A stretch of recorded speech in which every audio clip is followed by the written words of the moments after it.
You ever have a day and the day is so emotionally drained? I mean, it takes every ounce of you. And it just, you can feel it like an hourglass, the sand's trickling through, you know?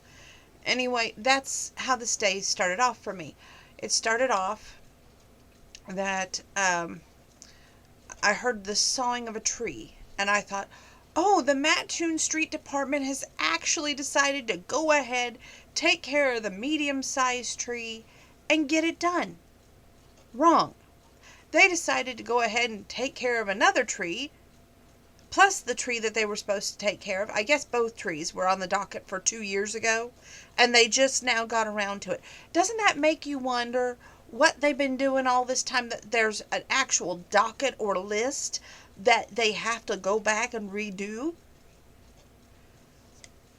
Boggles the mind. Anyway, I woke up to the sawing of a tree. It was not the tree they were supposed to be sawing on in my book, but I guess we're on the list now. So 2 years from now, they might actually get to it, but we wouldn't want to hurry them because, they have a list.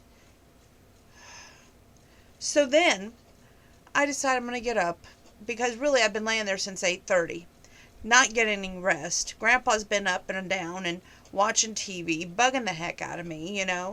And the dog starts barking, and I'm like, okay, it's 9:08. You can just tell what kind of day it's going to be, okay?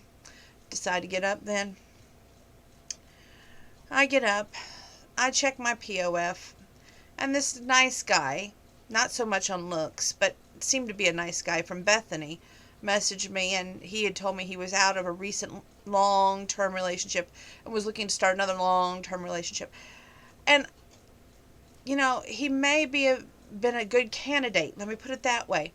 However, I'm just not in the market for another Mr. Right. My heart is still tied up, and even after being hurt, even after everything in the book you can throw at me, I still have feelings for it. I can't say his name, so we'll just say it. So, I'm just like, okay, fine. No, there can be nothing there. I give him the nice brush off saying that he's a nice guy, but no. So then I start my day, and like 4 minutes, well, maybe it was not 4 minutes, 10 minutes before, not even 10, maybe like 15 minutes before I was supposed to log in, Grandpa's like going, are you going to make my bed and take the bedding off there like you said you were going to do?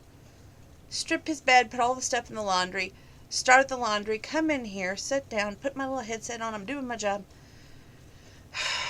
And it just seems like everything was hitting me at the wrong time, at the wrong moment.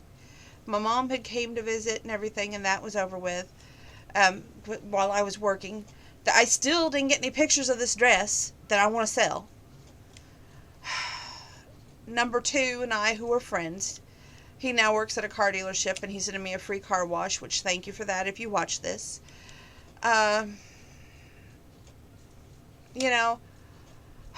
It just seemed like everything was just overwhelming me today, and it was just constant on my nerves. I wondered if anybody else ever has one of those kind of days. But then came the argument after my mom had left about what time we're leaving tomorrow. I mean, if it ain't just one thing, it just kept on going. Okay, because when I went on lunch, my first break, I had to take the laundry from the washer, put it in the dryer, start making his bed with other bedding, because I wasn't going to have time to wait for that bedding, because he usually goes to bed early. When we get home after 7 o'clock, he's usually in bed sometime. So I had to make that bed. Then, put the laundry in the dryer on my lunch break. And then, it was just non-ending. The whole cycle was just irritating me. And anyway, later throughout the day came the argument about what time we're going to leave tomorrow. Now, Grandpa did not take the pets to the vet on Saturday like he should have. Because, see, then my nervous breakdown would probably not be happening so much. And I would have been more prepared. I had a brownie cake mix thing all made, even though I gave it to my work mom, Deb, and she said it was the best thing she's tasted since sliced bread, so thank you for that compliment. But still, I would have been more prepared. Now, this way, I can't cook. I bought some store-bought cookies to give to him tonight because I feel bad about that. And if that isn't good enough, I'm not going to be able to work out tonight. Why? Because we have to get up early because my mom made an early morning appointment. Now I have to check on the computer, make sure that that's even open before 10 a.m. because she wants to be on the road by 10 a.m. to be to Savoy to her appointment. And it's just like, oh my gosh, I want to pull my hair out. Anyway, I'm even thinking about sleeping in my today's clothing because I had my shower today, so that way I would be ready to go. You know what I'm saying? But it just gets aggravating and over the top. And it's like she didn't even consult me when she made the stupid appointment. She just made it. Okay?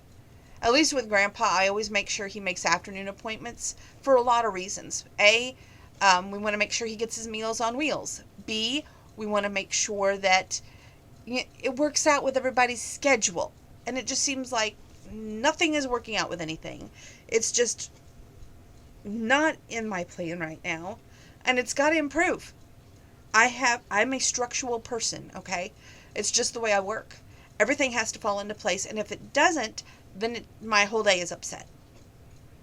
So that's how my today was. Yeah, pretty much.